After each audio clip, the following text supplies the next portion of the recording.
ডাঙৰ খবৰ কিয়নো অসমৰ জনতাৰ বাবে এই মুহূৰ্তত আহিছে এটা উদ্বেগজনক খবৰ চিন্তনীয় খবৰ কিয়নো অসমৰ জনতাই এবাৰ বজাৰত আলু বিচাৰি হাহাকাৰ কৰিলেও যেন আলু নাপাব কিয়নো এবাৰ মাছ মাংসতকৈ আলুৰ দাম বৃদ্ধি পাব অসমত আৰু ইয়াৰ কাৰণ কি ঘটনা কি সবিশেষ জনাব বিচাৰিছো ফুল প্লেট মাধ্যমেৰে আৰু এই মুহূৰ্তত জনাব বিচাৰিছো এটা অসমৰ জনতাৰ বাবে উদ্বেগজনক খবৰ অসমৰ জনতাৰ বাবে এই মুহূৰ্তত এটা ডাঙৰ উদ্বেগজনক খবৰ চিন্তনীয় খবৰ অসমত হুৰাহুৰে বৃদ্ধি পাব আলুৰ দাম অসমত হুৰাহুৰে বৃদ্ধি পাব আলুৰ দাম বৰ্তমান অসমত প্ৰতি কেজি আলুৰ দাম ঠাই ভেদে আৰু আলু ভেদে ৪৫ৰ পৰা ৬০ টকা অচিৰে আলুৰ দাম ৮০ৰ পৰা ১০০ টকালৈ বৃদ্ধি হোৱাৰ পূৰ্ণ সম্ভাৱনা আছে অচিৰে হয়তো আজিৰ পৰা হয়তো কাইলৈৰ পৰা মমতা বেনাৰ্জী চৰকাৰৰ হঠকাৰী সিদ্ধান্ত কিয়নো পশ্চিম বংগৰ মমতা বেনাৰ্জী চৰকাৰে হঠকাৰী সিদ্ধান্ত গ্ৰহণ কৰিছে পশ্চিম বংগৰ পৰা আলুৰ ট্ৰাক অসমলৈ অহাত বাধা দিছে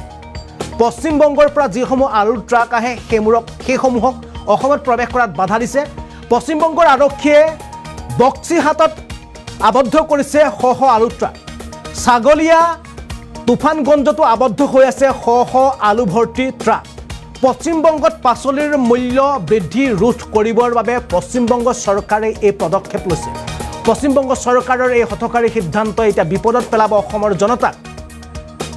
আৰু অসমৰ জনতাৰ বাবে এই মুহূৰ্তত এটা চিন্তনীয় খবৰ উদ্বেগজনক খবৰ জনাব বিচাৰিছো কিয়নো অচিৰে আলু বিচাৰি অসমৰ বজাৰে বজাৰে অসমৰ জনতাই হাহাকাৰ কৰিলেও যেন আলু বিচাৰি নাপাব এক তেনে খবৰ আহিছে কিয়নো পশ্চিম বংগত অত্যাধিক মূল্য বৃদ্ধি হোৱাৰ বাবে এবাৰ পশ্চিম বংগৰ প্ৰশাসনে মমতা বেনাৰ্জীৰ নিৰ্দেশত অসমলৈ যিসমূহ আলু ভৰ্তি ট্ৰাক আহে এই আলু ভৰ্তি ট্ৰাকসমূহ তেওঁলোকে অসমৰ সীমাত ধুবুৰীত তেওঁলোকে আবদ্ধ কৰিছে অৰ্থাৎ অসমত প্ৰৱেশ কৰিবলৈ দিয়া নাই যাৰ বাবে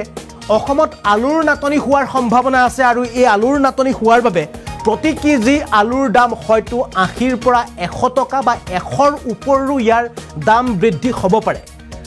কিয়নো বৰ্তমান সময়ত যদি চোৱা যায় এই বানপানীৰ সময়ত আলুৰ দাম যদি চোৱা যায় তেন্তে ঠাইভেদে অসমৰ ঠাইভেদে অসমত আলু ভেদে ৪৫ৰ পৰা ৬০ টকা বৰ্তমান আলুৰ দাম প্ৰতি কেজি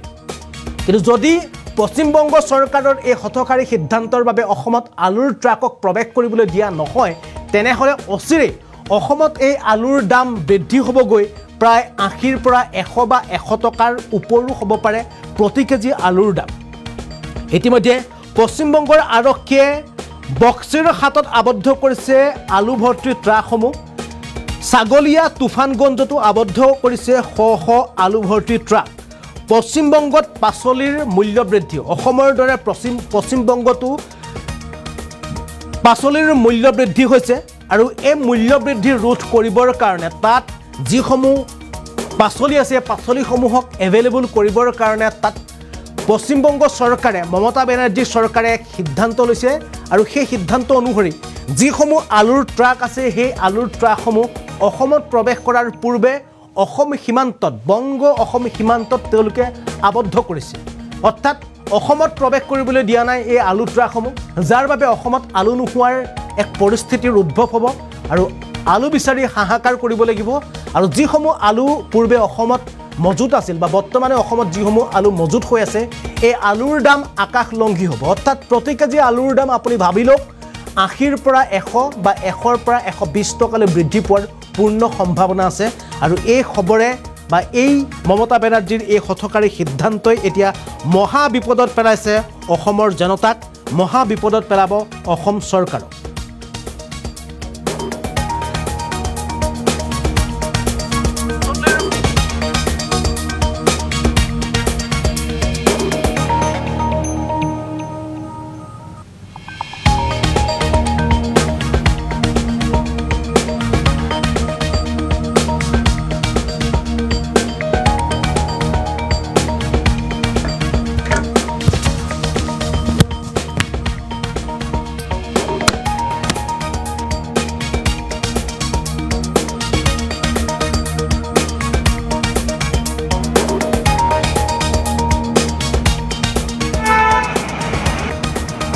মই কৈ আছোঁ কালি সন্ধিয়াৰ পৰা ইয়াত আমাক ৰখাই দিছে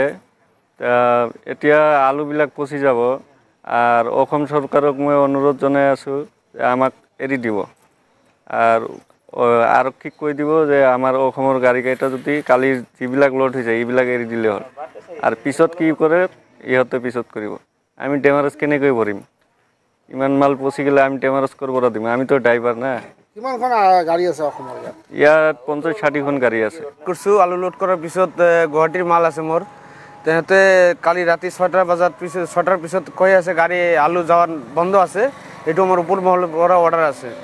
সেইকাৰণে কালি 6টাৰ পৰা ইয়াতে ৰখি আছোঁ এতিয়াও কোনো চিচন ওলোৱা নাই কিহৰ কাৰণে এইটো মোক জবাবে দেওয়া নাই পুলিচে কৈ আছে মোক ওপৰ মহলৰ পৰা অৰ্ডাৰ আছে গাড়ী ইয়াতে থাকিব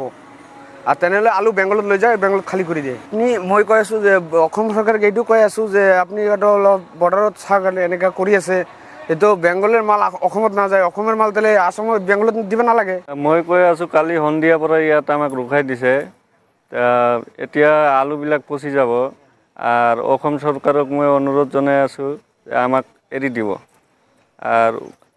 আৰক্ষীক কৈ দিব যে আমাৰ অসমৰ গাড়ীকেইটা যদি কালিৰ যিবিলাক লোড হৈছে এইবিলাক এৰি দিলে হ'ল আৰু পিছত কি কৰে